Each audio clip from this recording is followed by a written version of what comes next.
Yes, ഈ ക്ലാസ്സിൽ will discuss about types of shares. Okay, ഒരു കമ്പനിക്ക് മെയിൻലി രണ്ട് ടൈപ്സ് ഓഫ് ഷെയർസ് ആണ് ഇഷ്യൂ ചെയ്യാൻ പറ്റുക. One is equity shares, other one is preference shares. Okay, equity shares എന്ന് പറഞ്ഞാല് ഇങ്ങനെ ആലോചിച്ചാൽ മതി, they are the real owner എന്ന് ആലോചിച്ചാൽ മതി. പ്രിഫറൻസ് ഷെയർ ഹോൾഡർ എന്ന് പറഞ്ഞാൽ ആസ് എ നെയിം പ്രിഫറൻസ് പറഞ്ഞാൽ നിങ്ങൾക്ക് ഒരു മുൻഗണന ഉണ്ട്. So there special investors with priority. അങ്ങനെ ആ ഒരു നമുക്ക് പെട്ടെന്ന് രണ്ട് തമ്മിലുള്ള ഡിഫറൻസ് മനസ്സിലാക്കുകയാണെങ്കിൽ ഈ രീതിയിൽ ആലോചിച്ചാൽ മതി. ഇക്വിറ്റി ഷെയർസ് എന്ന് പറഞ്ഞാൽ they are the real owners of the company. Preferential shares എന്ന് പറഞ്ഞാൽ അതിൽ ഇൻവെസ്റ്റ് ചെയ്യുന്ന ആൾക്കാർക്ക് ഒരു ചെറിയ മുൻഗണന ഉണ്ട്. എന്തൊക്കെയാണെന്നൊക്കെ ഈ ക്ലാസ്സിൽ നമുക്ക് നോക്കാം. ഓക്കെ, സോ ഇക്വിറ്റി ഷെയർസ് നമുക്ക് ഫസ്റ്റ് അതിനെ പറ്റി ഡിസ്കസ് ചെയ്യാം. ഇക്വിറ്റി ഷെയർസ് എന്ന് പറഞ്ഞാൽ അതിൽ ordinary shares, common shares represents the owners capital in a company. Okay, equity shares എന്ന് പറഞ്ഞാൽ അതാണ്. If you buy equity shares you become one of the owners of the company. Suppose ഒരു ABC limited എന്ന് പറഞ്ഞൊരു company, ABC limited എന്ന company, അതിനൊരു 10,000 equity shares ഉണ്ടെന്ന് വെക്കാം. 10,000 ഇക്വിറ്റി ഷെയർസ് ഉണ്ടെന്ന് വെക്കാം. And you buy 100 shares. 100 shares നിങ്ങൾ അതിന് വാങ്ങി വെക്കാം. So you own a small part of ABC limited. നിങ്ങൾ 100 ഷെയർസ് വാങ്ങുമ്പോൾ വാട്ട് ഹാപ്പൻസ്, നിങ്ങൾക്ക് ഇതിൽ ചെറിയൊരു ഓണർഷിപ്പ് കിട്ടുന്നുണ്ട്. So this is why equity share holders are called the real owners. Okay, ഇനി ഈ ഇക്വിറ്റി ഷെയർ വെച്ചിട്ട് നമുക്കൊരു കമ്പനിയുടെ മേലെ കൺട്രോൾ ഉണ്ടാവുമോ? You see that control over company. Okay, actually they have control over the working of the company. എങ്ങനെ വെച്ചാല് നമ്മളൊരു ഇക്വിറ്റി ഷെയർ ഹോൾഡേഴ്സിന് വോട്ട് ചെയ്യാം. ഇപ്പൊ if a company wants to appoint a new director, അപ്പോ ആര് വേണമെന്ന് ഈക്വിറ്റി ഷെയർ ഹോൾഡേഴ്സിന് എല്ലാവർക്കും vote ചെയ്യാൻ പറ്റും. And the majority decision wins. ഇപ്പോ 100 ഇക്വിറ്റി ഷെയർ ഹോൾഡേഴ്സ് ഉണ്ടെന്ന് വെക്കാം. പുതിയൊരു ഡയറക്ടറിനെ അപ്പോയിന്റ് ചെയ്യണം. എ എന്ന് പറഞ്ഞ ആള്.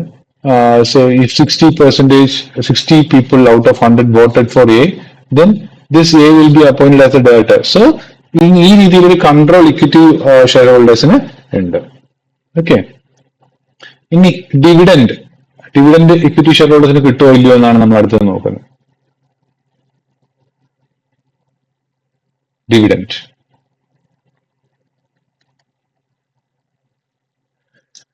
അതായത് ഡിവിഡൻഡ് എന്തിനെ ഡിപ്പെൻഡ് ചെയ്തായിരിക്കാം? കമോൺ, അല്ലെ?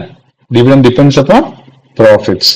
സോ ഒരു ഡിവിഡൻഡ് എന്ന് പറയുന്നത് ഒരിക്കലും ഫിക്സഡ് അല്ല. ഇത്ര രൂപ ഡിവിഡൻഡ് കിട്ടും എന്നുള്ളതാണ്. ഒരു കമ്പനിയുടെ അടുത്ത കൊല്ലത്തെ വരാൻ പോകുന്ന കൊല്ലത്തെ പ്രോഫിറ്റ് ഒന്നും നമുക്ക് എക്സാക്ട്ലി നമുക്ക് പ്രൊജക്ട് ചെയ്യാം, പക്ഷെ എക്സാക്ട് ഒന്നും ആയിരിക്കില്ല, അല്ലെ? അതുകൊണ്ട് തന്നെ dividend depends upon profits, no fixed dividend. അതുകൊണ്ട് തന്നെ ഓക്കെ, പ്രോഫിറ്റ് കൂടുതലാണെങ്കിൽ dividend may be high, profit കുറവാണെങ്കിൽ ഡിവിഡൻഡ് മേ ബി ലോ. ഇനി പ്രോഫിറ്റ് ഇല്ല, ഡിവിഡൻഡ് ഉണ്ടാവില്ല, സീറോ ആയിരിക്കും. ഇനി ചില സമയത്ത് പ്രോഫിറ്റ് ഉണ്ടായാലും ഡിവിഡൻഡ് കൊടുക്കാതിരിക്കുന്ന സിറ്റുവേഷൻസ് ഉണ്ട്. Okay, let it be. അപ്പൊ ഇത്രയൊക്കെയാണ് നമുക്ക് ബേസിക്കലി ഒരു ഇക്വിറ്റി ഷെയർ ഹോൾഡേഴ്സിനെ കുറിച്ച് ഇനി പറയാനുണ്ട്. സ്റ്റാർട്ടിങ് നമുക്ക് ഇപ്പൊ പറഞ്ഞു നിർത്താം. ഇനി നമുക്കൊന്ന് പ്രിഫറൻസ് ഷെയർ ഹോൾഡേഴ്സിലേക്ക് കിടക്കാം. ഇനി ഡിവിഡൻഡ് കേസ് എടുക്കുകയാണെങ്കിൽ ഡിവിഡൻഡ് ആദ്യം കൊടുക്കുക പ്രിഫറൻസ് ഷെയർ ഹോൾഡേഴ്സിനാണ്. ഓക്കെ, പ്രിഫറൻസ് ഷെയർ ഹോൾഡേഴ്സിനാണ്. അതിൽ പ്രിഫറൻസ് ഉണ്ട്, as a name suggest. Dividend ആദ്യം കൊടുക്കുക പ്രിഫറൻസ് ഷെയർ ഹോൾഡേഴ്സിനാണ്. അതിനുശേഷം മാത്രമേ ഇക്വിറ്റി ഷെയർ ഹോൾഡേഴ്സിനെ കിട്ടുള്ളൂ. ഇപ്പൊ ഉദാഹരണത്തിന് ഇപ്പൊ ഒരു companies profit is 10 lakh rupees. Preference dividend already 2 lakh ആണെന്ന് വെക്കാം. ആദ്യം അത് കൊടുത്തു കഴിഞ്ഞിട്ട് ബാക്കി 8 ലക്ഷം മാത്രമേ ആ ഇക്വിറ്റി ഷെയർ ഹോൾഡേഴ്സിന് കൊടുക്കുള്ളൂ. ഓക്കെ, ഡിസ്ട്രിബ്യൂട്ട് ചെയ്യുള്ളൂ ഇക്വിറ്റി ഷെയർ ഹോൾഡേഴ്സിന്. ഓക്കെ, ഇനി let's say about the characteristics of equity shares. Equity ഷെയർസിന്റെ ക്യാരക്ടറിസ്റ്റിക്സ് എന്താണെന്ന് നോക്കാം.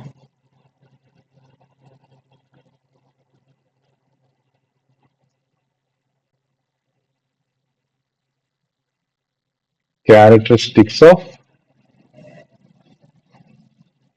Equity shares. ആദ്യത്തെ മെച്യൂരിറ്റി. നിങ്ങളൊരു ഫിക്സഡ് ഡെപ്പോസിറ്റ് ഒരു ബാങ്കിൽ ഇടുന്നു, 1 കൊല്ലം കാലാവധി.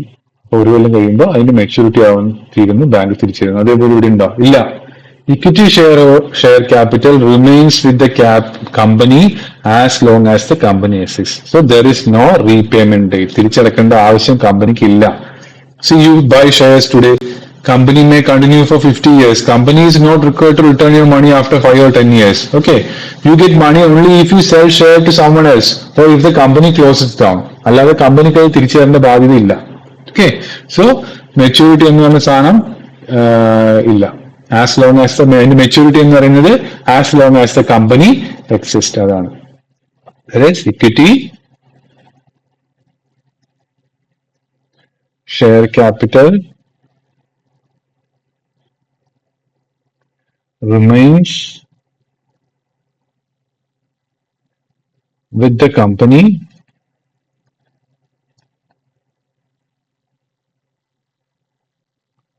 as long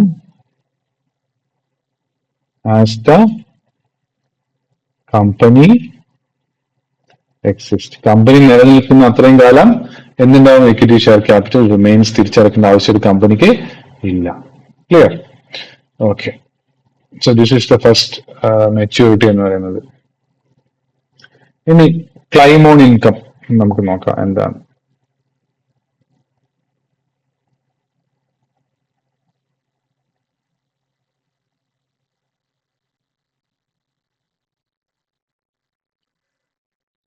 actually equity share ഹോൾഡേഴ്സിന് ഏറ്റവും അവസാനത്തെ ക്ലെയിമേ ഇൻകത്തിന്മേലുള്ളൂ. ഉദാഹരണത്തിന് ഒരു കമ്പനിയുടെ പ്രോഫിറ്റ് 100 rupees ആണെന്ന് വെക്കാം. 100 ആണെന്ന് വെക്കാം. 100 rupees ഇത് ഞാൻ ജസ്റ്റ് കേട്ടോ. അപ്പൊ ആ കമ്പനി അതുകൊണ്ട് ഫസ്റ്റ് ആർക്ക് പേ ചെയ്യും? കമ്പനി ഫസ്റ്റ് ഈ 100 rupees കൊണ്ട് ഫസ്റ്റ് ആർക്ക് പേ ചെയ്യണം? ക്രെഡിറ്റേഴ്സ്. കടം എവിടെ നിന്നൊക്കെ എടുത്തിട്ടുണ്ടോ അവിടെ ക്രെഡിറ്റേഴ്സിനാണ് ഫസ്റ്റ് പ്രയോറിറ്റി. പിന്നെ വരുന്ന പ്രയോറിറ്റി, സെക്കൻഡ് പ്രയോറിറ്റി വരുന്നത് ഡിബെഞ്ചർ ഇൻട്രസ്റ്റ് ആണ്. ഡിബെഞ്ചേഴ്സ് എടുത്തിട്ടുണ്ടാവും, അതിന്റെ ഇൻട്രസ്റ്റ് അടക്കലാണ് അടുത്ത പ്രയോറിറ്റി വരുന്നത്. പിന്നെ വരുന്നത് പ്രിഫറൻസ് ഷെയർ ഹോൾഡേഴ്സിനുള്ള ഡിവിഡൻഡ് ആണ്. പ്രിഫറൻസ് ഷെയർ ഹോൾഡേഴ്സിനുള്ള ഡിവിഡൻഡ് ആണ്. സപ്പോസ് അത് കഴിഞ്ഞ് 20 റിമൈൻ, അതെല്ലാം കഴിഞ്ഞ് 20 രൂപ ബാക്കി ഉണ്ടെങ്കിൽ that 20 belongs to equity share holders. Okay. ഈ രീതിയിലാണ് ഇത് പോകുന്നത്. So claim on income is equity share ഹോൾഡേഴ്സിന്റെ ക്ലെയിം ഓൺ ഇൻകം എന്ന് പറയുന്നത് ഇക്വിറ്റി ഷെയർ ഹോൾഡേഴ്സ്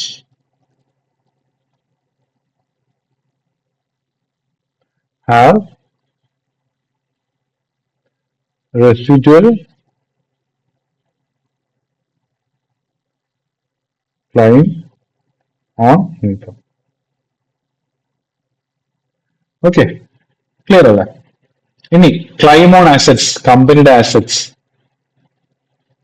ഒരു കമ്പനി ക്ലോസ് ചെയ്യണമെന്ന് വെക്കുക, ആ കമ്പനിയുടെ ആസെറ്റ്സ് എന്തെങ്കിലും അതിന് ബാധ്യതകൾ കൊടുക്കണമല്ലോ തിരിച്ച്. അപ്പൊ അതില് എങ്ങനെയാണ് ഇക്വിറ്റി ഷെയർ ഹോൾഡറിന് പൈസ കിട്ടുക എന്ന് നോക്കാം. ഇപ്പൊ ഇക്വിറ്റി ഷെയർ ഹോൾഡറിന് പൈസ അതിലുണ്ടല്ലോ. സോ ഒരു കമ്പനി ക്ലോസ് ചെയ്യുകയാണെങ്കിൽ കമ്പനിക്ക് ആസെറ്റ്സ് ഉണ്ടാവും. ആസെറ്റ്സ് ഒക്കെ ലിക്വിഡേറ്റ് ചെയ്തിട്ടായിരിക്കും അതിന്റെ ലയബിലിറ്റീസ് ഒക്കെ തീർക്കുക. അങ്ങനെ വരുമ്പോൾ എങ്ങനെയാണ് ഒരു ഇക്വിറ്റി ഷെയർ ഹോൾഡറിന് ക്ലെയിം എന്ന് നോക്കാം. സെയിം ആണ്. ഇപ്പൊ ഒരു 100 rupees ആണ് ഉള്ളെന്ന് വെക്കാം ബാക്കിയുള്ളത്. So in the same as income, first ക്രെഡിറ്റേഴ്സിന് കൊടുക്കും ആസെറ്റ്സിന് പൈസ 60 rupees കൊടുത്തു വയ്ക്കുക. Then debenture holders, debenture holders ഉണ്ട് അടുത്തത്. ഡിബെഞ്ചർ ഹോൾഡേഴ്സിന് 20 രൂപ കൊടുത്തു വയ്ക്കുക. പിന്നെ പ്രിഫറൻഷ്യൽ ഷെയർ ഹോൾഡേഴ്സിന് കൊടുക്കാനുണ്ട്. അവർക്ക് പ്രിഫറൻഷ്യൽ ഷെയർ ഹോൾഡേഴ്സിന് 10 രൂപ കൊടുക്കാണ്ട് വയ്ക്കുക. ബാലൻസ് വരുന്ന എത്ര എമൗണ്ട് അത് മാത്രമേ ഇക്വിറ്റി ഷെയർ ഹോൾഡേഴ്സിന് വരുള്ളൂ. ഓക്കെ. ഇനി ഒന്നും റിമെയിൻ ചെയ്യുന്നില്ല എന്ന് വെക്കുക. ഇപ്പൊ ഇവിടെ പ്രിഫറൻഷ്യൽ ഷെയർ ഹോൾഡേഴ്സിന് 20 കൊടുക്കാണ്ട് വയ്ക്കുക. ഇവിടെ 20 കൊടുത്തെങ്കിൽ കഴിഞ്ഞ്, പിന്നെ ഒന്നുമില്ല. If nothing remains, issue to equity share holders get nothing. Okay, ഏറ്റവും ലാസ്റ്റ് പ്രിഫറൻസ് ക്ലെയിം ഓൺ അസറ്റ്സിലുള്ളൂ, claim on ഇൻകത്തിലുള്ളൂ.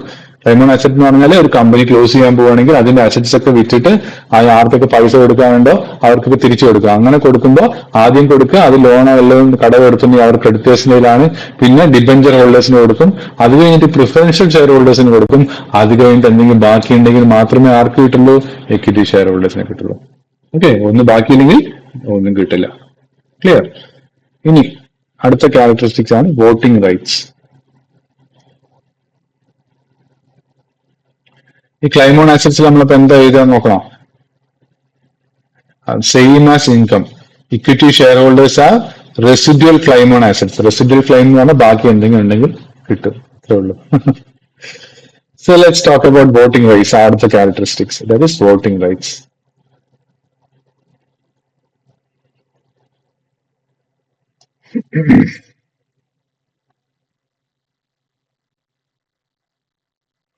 Voting rights means equity shareholders can vote in a company meeting. ഇപ്പൊ ഒരു ക്വസ്റ്റ്യൻ, പലതരത്തിലുള്ള ക്വസ്റ്റ്യൻ വരും. അപ്പോൾ ഡയറക്ടറിനെ അപ്പോയിന്റ് ചെയ്യണോ, ഡയറക്ടറിനെ remove ചെയ്യണോ, ഒരു മെർജർ വരെയാണ് രണ്ട് കമ്പനികളാണെങ്കിൽ അത് അപ്രൂവ് ചെയ്യണോ, അതിനൊക്കെ ഇക്വിറ്റി ആർക്ക് വോട്ടിംഗ് റൈറ്റ്സ് ഉണ്ട്, ഇക്വിറ്റി ഷെയർ ഹോൾഡേഴ്സിന്. So equity share holders can vote in company meetings. ഇതാണ് ആ character. Equity share holders can, short form ഞാൻ വെറുതെ എഴുതുന്നുള്ളൂ, പരീക്ഷിക്കുന്ന ഒരിക്കലും ഞാൻ എഴുതരുത്. Can vote in company meetings. ഒരു ക്വസ്റ്റ്യൻ വരികയാണ്, ഈ ഒരു പെർട്ടിക്കുലർ ഡയറക്ടർ എക്സ് വൈ എന്ന് പറഞ്ഞ ആളിനെ റിമൂവ് ചെയ്യണോ വേണ്ടയോ എന്ന് പറഞ്ഞാൽ വോട്ടിംഗ് ഇടും. മെജോറിറ്റി ആൾക്കാർ റിമൂവ് ചെയ്യണമെന്ന് പറഞ്ഞാൽ ഹി വിൽ ബി റിമൂവ്ഡ്. അങ്ങനെ ആ രീതിയിൽ കേട്ടോ. പിന്നെ അടുത്ത ക്യാരക്ടറിസ്റ്റിക്സ് എന്ന് പറയുന്നത് ലിമിറ്റഡ് ലയബിലിറ്റി ആണ്. ഇക്വിറ്റി ഷെയർ ഹോൾഡർ, ഇക്വിറ്റി ഷെയർസിന് വരുന്നത് limited liability.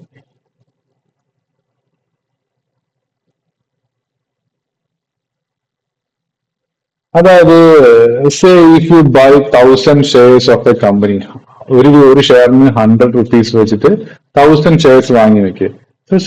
Total investment is 1 lakh അല്ലെ. ഇനി ആ ഒരു പെർട്ടിക്കുലർ കമ്പനി, സേ ഒരു ABC എന്ന് പറഞ്ഞ ABC എന്ന് പറഞ്ഞ ലിമിറ്റഡ് എന്ന് പറഞ്ഞ കമ്പനിയിലാണ് നിങ്ങൾ ഇൻവെസ്റ്റ് ചെയ്യുന്ന വെക്കാം. എന്നിട്ട് later on if that company fails and അവർക്ക് കോടികൾ 2 കോടിയുടെ ബാധ്യത വന്നു വെക്കാം, എന്നാലും നിങ്ങളുടെ മാക്സിമം ലോസ് എന്ന് പറയുന്നത് ഈ 1 lakh ആയിരിക്കും. അതുകൊണ്ടാണ് ലയബിലിറ്റി ലിമിറ്റഡ് ആണെന്ന് പറയുന്നത്. നിങ്ങൾ എത്ര രൂപയാണോ ഇൻവെസ്റ്റ് ചെയ്തത് അത് മാത്രമായിരിക്കും നിങ്ങളുടെ ബാധ്യത. കമ്പനിയുടെ ബാധ്യത എത്രയാവട്ടെ, എന്നാൽ പോലും നിങ്ങൾ ഇൻവെസ്റ്റ് ചെയ്ത പൈസയുടെ അപ്പുറത്തേക്ക് ഒരു പൈസ, 1 രൂപ പോലും നിങ്ങളുടെ നിന്ന് പോവില്ല. മാക്സിമം ലോസ് ഈസ് ഹൗ നിങ്ങൾ ആ ഷെയർ പർച്ചേസ് ചെയ്ത് എത്ര രൂപ അടച്ചാണ് പർച്ചേസ് ചെയ്യുന്നത്. Okay, nobody can ask you to pay more. Clear? അപ്പൊ ഇതൊക്കെയാണ് ആ ഒരു ക്യാരക്ടറിസ്റ്റിക്സ് എന്ന് പറയുന്നത്. Advantages of equity shares, I think നിങ്ങൾക്കത് തനിയെ വായിക്കാവുന്നേ ഉള്ളൂ. ഇപ്പൊ ഞാൻ ഈ പറഞ്ഞതൊക്കെ വെച്ചിട്ട് അത് തനിയെ വായിക്കാവുന്നതേ ഉള്ളൂ എന്നാണ് എനിക്ക് തോന്നുന്നത്. Advantages of and disadvantages of preferential ഷെയർസും ഇക്വിറ്റി ഷെയർസും അത് you can study of on your own അല്ലേ. അത്രേ ഉള്ളൂ. ക്ലാസ്സിൽ വേറെ പ്രത്യേകിച്ചൊന്നും പറയാനില്ല. ഇനി വരുന്നത് അഡ്വാൻറ്റേജ് ആൻഡ് ഡിസഡ്വാൻറ്റേജ് ആണ് അല്ലേ. ടൈപ്സ് ഓഫ് പ്രിഫറൻഷ്യൽ ഷെയർസ് ഉണ്ട്. പ്രിഫറൻസ് ഷെയർസിന് തന്നെ കുറെ ടൈപ്പ് ഉണ്ട്, അത് നമുക്ക് വിൽ ഡിസ്കസ് ദാറ്റ്. ഓക്കെ,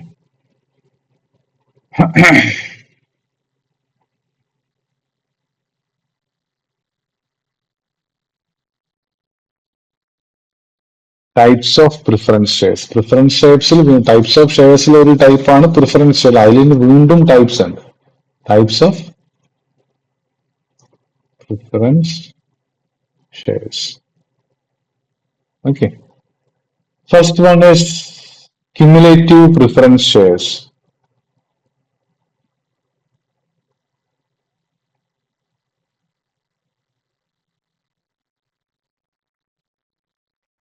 അതായത് ഇപ്പോ നിങ്ങൾക്ക് 2024 ഡിവിഡൻഡ് കിട്ടേണ്ട ഒരു 10 രൂപ നോട്ട് പെയ്ഡ് ആണെന്ന് വെക്കാം. Dividend not paid is equal to 10 rupees എന്ന് വെക്കാം. 2025 ഡിവിഡൻഡ് എന്ന് പറയുന്നത് 10 rupees ആണെന്ന് വെക്കാം. So in 2025 the company must pay you ₹20. അതായത് ഇതിനു മുമ്പ് 21st എന്നിട്ട് മാത്രമേ ഇക്വിറ്റി ഷെയർ ഹോൾഡേഴ്സിന് കൊടുക്കാൻ പാടുള്ളൂ. ഓക്കെ, അതായത് നേരത്തെ ഉള്ള പെൻഡിങ് ക്യുമുലേറ്റീവ് ആയിട്ട് അടുത്ത കൊല്ലം കിട്ടും. ഇതിപ്പോ നോൺ ക്യുമുലേറ്റീവ് പ്രിഫറൻസ് ഷെയർസ് ആണെങ്കിൽ ഒരിക്കൽ ഡിവിഡൻഡ് മിസ്സായാൽ അത് that is missed for ever. പിന്നീട് ഇപ്പോൾ 2024 ഈ 10 രൂപ കിട്ടിയില്ല എന്ന് വെക്ക്, ഈ പറഞ്ഞ 10 രൂപ കിട്ടിയില്ല എന്ന് വെച്ചാൽ 2025 ക്യുമുലേറ്റീവ് ആയിട്ട് വരില്ല. അതാണ് non cumulative preference shares. Cumulative preference ഷെയർസിന്റെ കാര്യം എടുക്കുമ്പോൾ ആ പഴയ കൊടുക്കാത്തൂടെ ആഡ് ചെയ്തിട്ട് കൊടുത്തിട്ട് അത് കഴിഞ്ഞിട്ട് എന്തെങ്കിലും മിച്ചം ഉണ്ടെങ്കിൽ മാത്രമേ ആർക്ക് കൊടുക്കാൻ പാടുള്ളൂ? ഇക്വിറ്റി ഷെയർ ഹോൾഡേഴ്സിന് കൊടുക്കാൻ പാടുള്ളൂ. സോ ഇപ്പൊ നമ്മൾ രണ്ടെണ്ണം ഡിസ്കസ് ചെയ്തു. ക്യുമുലേറ്റീവ് പ്രിഫറൻസ് ഷെയറും ഡിസ്കസ് ചെയ്തു, നോൺ ക്യുമുലേറ്റീവ് പ്രിഫറൻസ് ഷെയറും ഡിസ്കസ് ചെയ്തു. ഓക്കെ, രണ്ടും മനസ്സിലായില്ലേ? ഇനി സെക്കൻഡ് ടൈപ്പ് നോൺ ക്യുമുലേറ്റീവ്. അത് ഇതിനൊപ്പം തന്നെ നമ്മൾ ഡിസ്കസ് ചെയ്തുകൊണ്ട് ഇനി വീണ്ടും പറയണ്ട.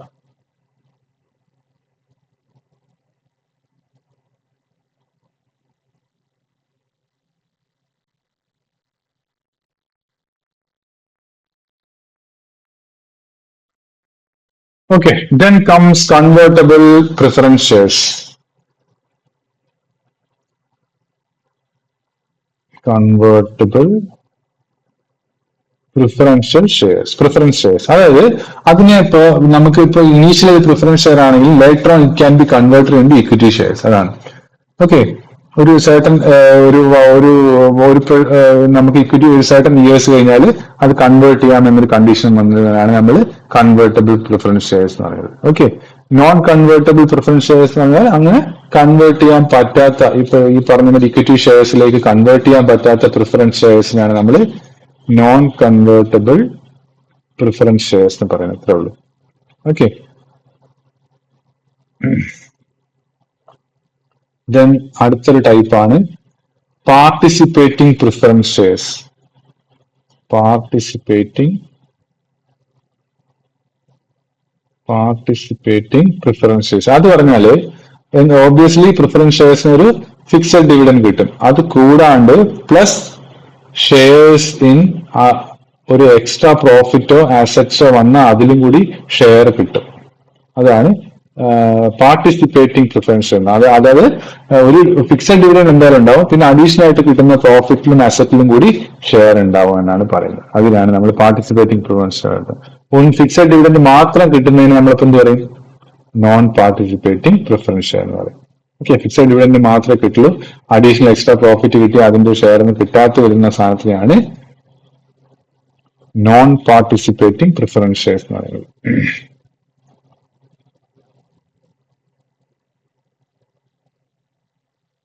ഓക്കെ, ഇനി അടുത്ത ടൈപ്പാണ് റിഡീമബിൾ പ്രിഫറൻസ് ഷെയർസ്. അത് പറഞ്ഞാൽ കമ്പനി ഒരു സർട്ടൻ പീരീഡ് കഴിഞ്ഞാൽ അത് എന്ത് ചെയ്യും? റിഡീം ചെയ്യും. അതായത് company repays after specified period. അതാണ് റിഡീമബിൾ പ്രിഫറൻസ് ഷെയർ. ഒരു 10 കൊല്ലത്തിൽ റിഡീമബിൾ പ്രിഫറൻസ് ഷെയർ എന്ന് പറഞ്ഞിട്ടാണ് ഇഷ്യൂ ചെയ്യുക. അങ്ങനെ വരുമ്പോൾ 10 കൊല്ലം കഴിഞ്ഞാൽ കമ്പനി അത് തിരിച്ചു കൊടുക്കാം. ഓക്കെ, ഇറീഡീമബിൾ പ്രിഫറൻസ് ഷെയർസ് എന്ന് പറഞ്ഞാലോ നേരെ opposite. That is our no repayment date. പക്ഷെ പ്രിഫറൻസ് ഷെയർസ് ആക്ച്വലി ഇഷ്യൂ ചെയ്യണമെങ്കിൽ റിഡീമബിൾ ആയിരിക്കണം. പുതിയ കമ്പനീസ് ആക്ട് 2013 പ്രകാരമാണല്ലോ കമ്പനീസ് ഷെയർസ് ഒക്കെ ഇഷ്യൂ ചെയ്യുന്നത് അല്ലെ. അതിൽ companies cannot issue irredeemable preference shares. Redeemable preference shares മാത്രമേ ഒരു കമ്പനിക്ക് ഇഷ്യൂ ചെയ്യാൻ പറ്റുള്ളൂ. ക്ലിയർ? അപ്പോൾ വെറുതെ ഒരു തിയറി പർപ്പസ് നമുക്ക് പഠിക്കാം. റിഡീമബിൾ അല്ലാത്ത റീപേയ്മെന്റ് ഡേറ്റ് ഇല്ലാത്ത പ്രിഫറൻസ് ഷെയർസിനാണ് നമ്മൾ എന്ത് പറയാ? Irredeemable preference shares. പക്ഷെ അത് പ്രാക്ടിക്കലി കമ്പനീസ് ആക്ട് 2013 പ്രകാരം അങ്ങനെ ഒരു ഇറഡീമബിൾ ആയിട്ടുള്ള പ്രിഫറൻഷ്യൽ ഷെയർസ് ഇഷ്യൂ ചെയ്യാൻ ഒരു കമ്പനിക്ക് ഇപ്പോൾ പറ്റില്ല. ഓക്കെ, ഇതിലുള്ള types of shares just go through your module book. വളരെ സിമ്പിൾ ആണ്. എന്തെങ്കിലും സംശയം ഉണ്ടെങ്കിൽ you can just WhatsApp me or you can ask in the app. Thank you.